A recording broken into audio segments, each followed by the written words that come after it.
Alright, this is David from Xplanatory crew, also my cousin.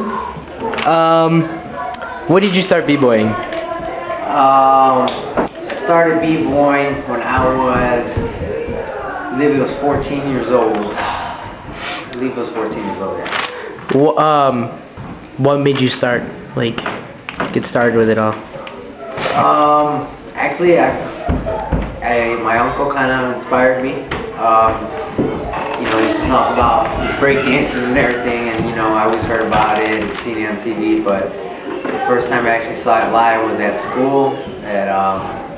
During gym, I saw some guys in the corner dancing, and I saw that, I liked it, went home, kind of tried some stuff, and then I found out that one of my friends, one of those guys lived by me and eventually became friends, and he kind of taught me, and that's how pretty much I began. What inspired you to b-boy itself? It looked amazing. It looked like something new, something different, and as soon as I saw it, I knew that's me, that's for me. I want to do that. How was your first battle? Or whatever battle? Nervous, but excited.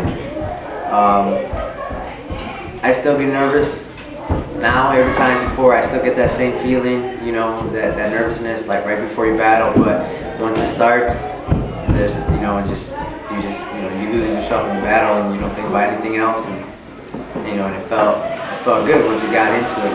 So it was just the first 5 minutes when I got with nervous. Who was your hero when you started b-boying? There was a couple of b-boys I used to look up to. Ken Swift, Rocksteady Crew, Storm. Those are the two main b-boys that I really looked up to. I liked their style, I liked what they did. They were two complete different styles, and I wanted to be able to be a mix of that, And they're, to this day, I still look up to them. I still think they're pretty dope. When you're breakdancing, how does it make you feel, while you're breakdancing? It makes me feel free. It makes me feel like the chains have been broken, that you get to escape reality for a moment, and I'm just free, and I can be me, and just let it all out. Define your style.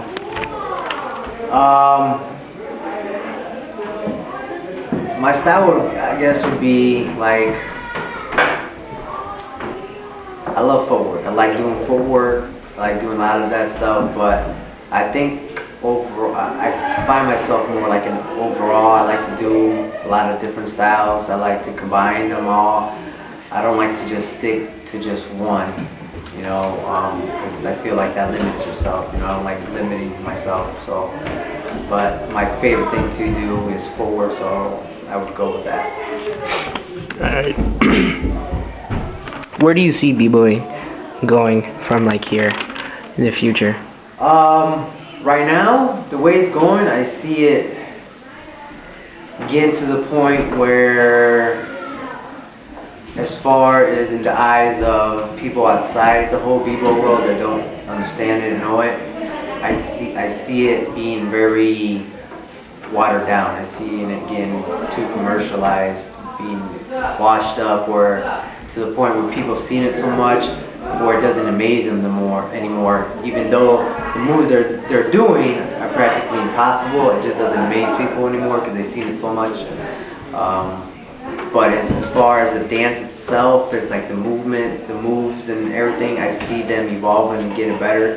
There's stuff that I used to think was impossible that now I see people do it all the time. It's wow. So now nothing is impossible. I see things that you never know. There's going to be incredible stuff in the future that you never thought was even humanly possible.